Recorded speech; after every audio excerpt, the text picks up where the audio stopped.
Street circuits make up some of my favorite tracks, usually providing incredible racing on tight city streets. Tracks like Long Beach, Baku, Macau, Montreal, and Monaco immediately come to mind when the topic of street circuits come up. In my personal opinion, I typically love most street circuits, regardless of whether they are a true street circuit or a hybrid, so long as they are an actual street circuit. Cough cough, Sochi. But with every successful street circuit, there is one that never made it past the developmental stage. It's interesting to look at these proposals and imagine what could have been had things progressed differently. Which is why today, I'll be going over 12 street circuits that never quite made it into reality.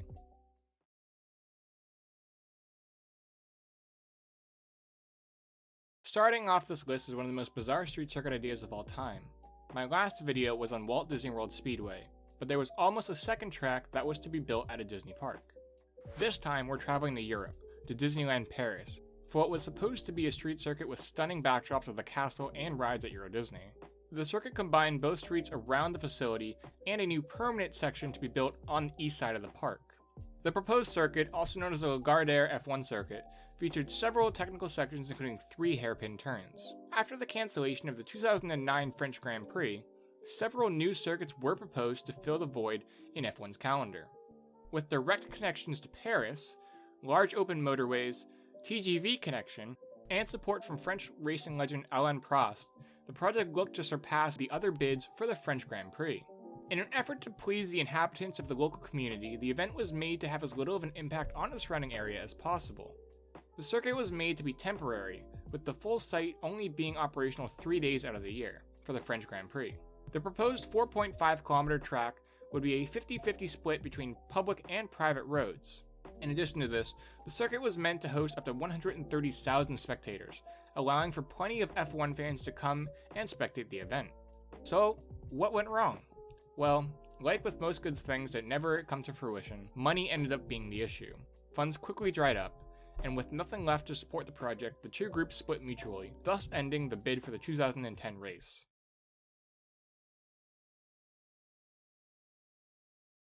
Hawaii is known for its beautiful nature, with volcanic islands dotted with rare fauna and exotic plants. Never before had a top-tier series raced in Hawaii, as it just was never known for racing. However, in 1999, CART tried to change that with the Hawaiian Super Prix. The race was hyped up to be a big spectacle, with $10 million in prize money being given out. In fact, the winner of the race was set to receive $5 million, which today would still have been a record for the biggest payout in motorsports history. The invite-only all-star style exhibition race was made to cap off the 1999 CART season, with the same continuing from 2000 onwards. The race would take place on the runways of the Kaliloa Airport, albeit with a layout that I personally find quite boring.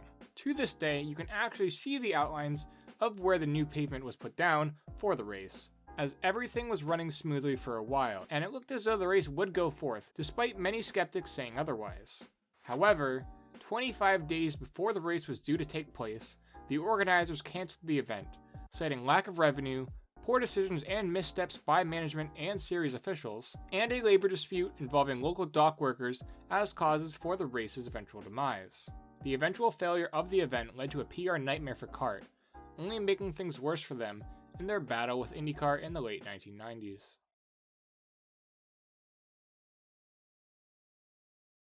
As a native New Englander, when I heard that Indycar would be racing on the streets of Boston as the final race of the 2016 season, I was beyond excited. I remember the hype around it, and after seeing the layout of the track, my hopes grew even bigger. The 2.25 mile layout followed roads around the Boston Convention Center, roads that I had personally driven dozens of times. In my personal opinion, I think that had it happened, this would have become a fan favorite track, as it had a good mix of corners and plenty of interesting overtaking opportunities, especially with IndyCar's push-to-pass system.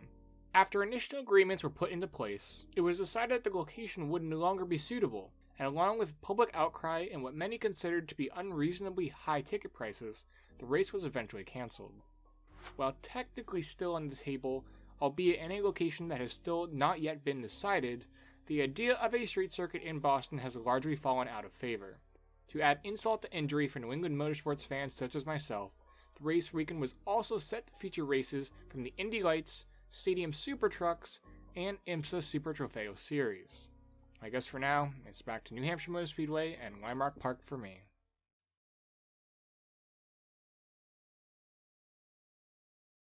Another track with a layout that I personally believe would have been very popular is the planned but never constructed Athens Street Circuit. Also known as the Grand Prix of Drepezjona, the race would have taken place on a part public, part private track built in the southwestern part of Athens. Designed in 2008 by civil engineer Thanasis Papatheodorou, the track had several fast and flowing sections, as well as a large tunnel section through what would potentially be a collection of flat-out curves. Personally, I love the look of the track, and with the backdrop of Athens, it likely would have made for some amazing races. Formula 1 even went as far as to trademark the term Mediterranean Grand Prix, and things looked promising for the event. However, the change in government and the financial instability that soon followed quickly left the circuit with next to no hope of being built, and to this day, much of the land that was once planned to be used for it sits empty and unused. Truly a shame, if you ask me.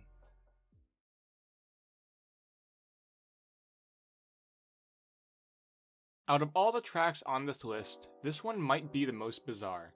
Located in the Greenpoint part of Cape Town, the circuit was due to pass by some of the city's most notable landmarks, and even go through some.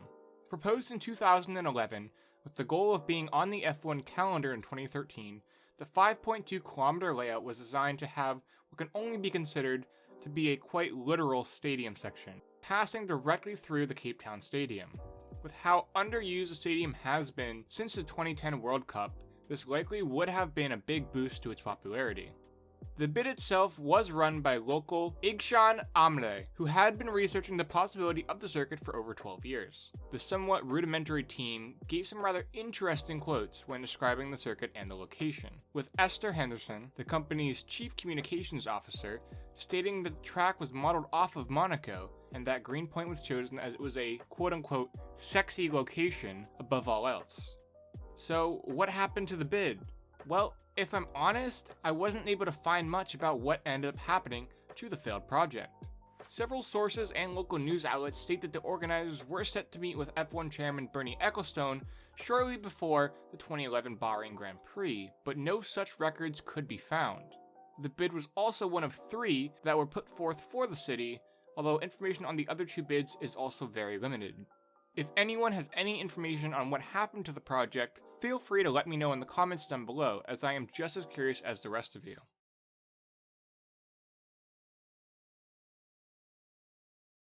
Potentially the most infamous of all failed street circuits, the Port Imperial Street Circuit was supposed to be located on the shores of the famous Hudson River, with the New York City skyline as its backdrop.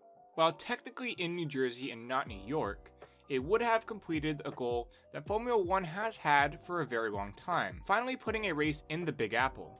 Designed by Herman Tilke, the 3.2-mile 19-turn circuit actually had an interesting mix of corners and likely would have been the most unique tilt track designed to date, had it been built.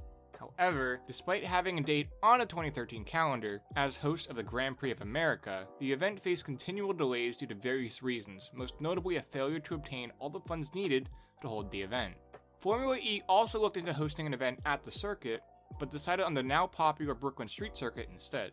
Things weren't helped when at the time F1 boss Bernie Ecclestone stated that the organizers were in breach of contract, and that other parties were welcome to pitch their ideas for the event, effectively killing the prospect of the Port Imperial Street Circuit. Eventually, another Tilke-designed track would eventually pick up the event in Coda, where it remains to this day.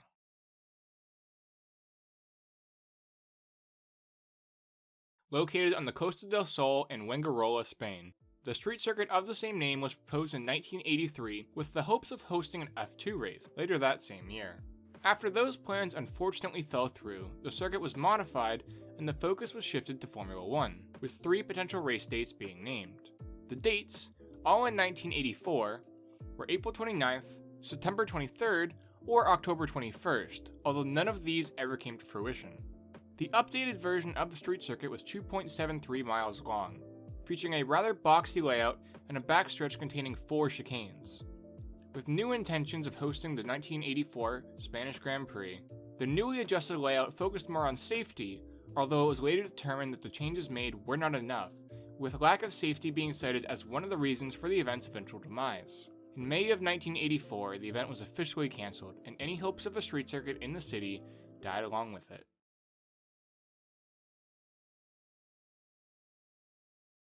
Rome is arguably the most historic city in the world, so it's no wonder that Formula 1 has tried multiple times to put a race in the city. While there have been several notable failed attempts to put a street circuit in the city, along with several newer successful ones with Formula E, I'll be focusing on the 2009 proposal in this video. A race in the Italian capital has always been a dream of the late Enzo Ferrari, and city officials look to make that dream into a reality with a new street circuit in Rome. With a preliminary race date set for the 2012 F1 season, officials unveiled their plans for the new circuit. The track passed through the southern part of the city in what was stated as being a Monaco-style street circuit, a trend that seems to be common among these failed proposals. Course planner Maurizio Flamini stated that the event would generate an estimated €1 billion every year, an amount that I highly doubt is anything more than an attempt to bring people on board.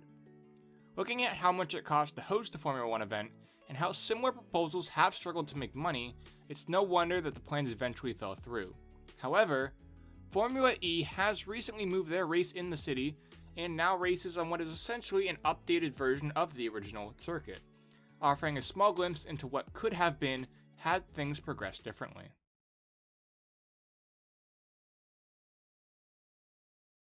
Located on the Montjuic mountain in Barcelona, Spain, the historic Montjuic circuit is one of the most famous street circuits to ever exist. Although widely popular, struggles with safety and the tragic events that took place during the 1975 Spanish Grand Prix eventually led to the removal of the track from the Formula 1 calendar. However, in 1986, a new proposal was put forth using an updated version of the track. The layout featured the majority of the original track, with a new northern section being added, as well as a chicane being placed between the infamous Estadio and Rosente corners, part of the track that featured the infamous death jump that caught many drivers out back in the day. While nothing came from the proposal, it's interesting to think about whether or not it could have happened, and if it could have successfully erased many of the lingering safety issues that the track once had, while still providing excellent racing.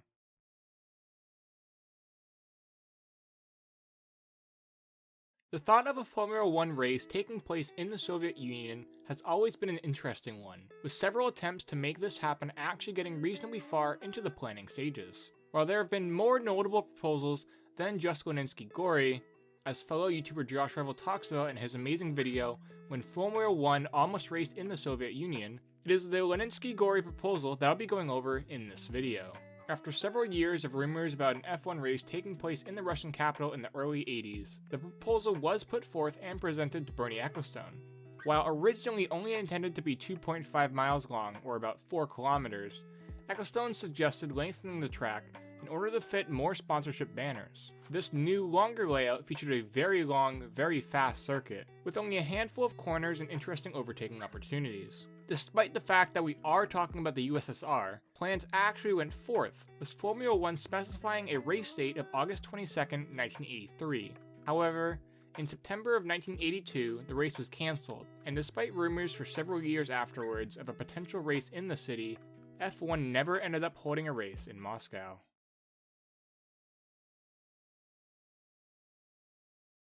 The Dublin street circuit was almost as much of a failure as the series in which it was intended to host, the A1GP. In 2009, representatives from Tilke were scheduled to visit the city to develop a track for the series. Similar to other tracks in this video, finding articles, posts, and diagrams of the circuits is difficult, and while several forums hint at a potential diagram of the circuit being out there, I could not personally find anything other than some missing links and articles that have long been lost to time. So for this one, if anyone does happen to know anything, feel free to put it down in the comments below. Regardless, a Tilke designed street circuit in Dublin sounds like a rather interesting combination, and if it wasn't for the A1GP's eventual demise, we may have very well have seen it happen.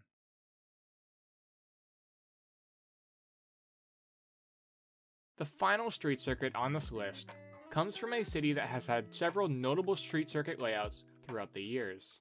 Some of these were a big success, and some not so much. However, in 1997, a new proposal for Formula 1 was put forth, although information on it is extremely limited. Other than some notes on an old Autosport forum, and some information on the amazing page GDE Carly, little is known about what happened to the planned event.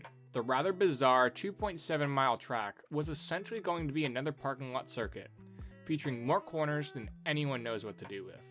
Honestly, I'm very glad that they didn't go with this, as it screams Caesar's Palace all over again. Just like with Dublin, if anyone knows anything more about the failed development, feel free to let me know in the comments down below, as I'm intrigued to know more about what happened to this proposal.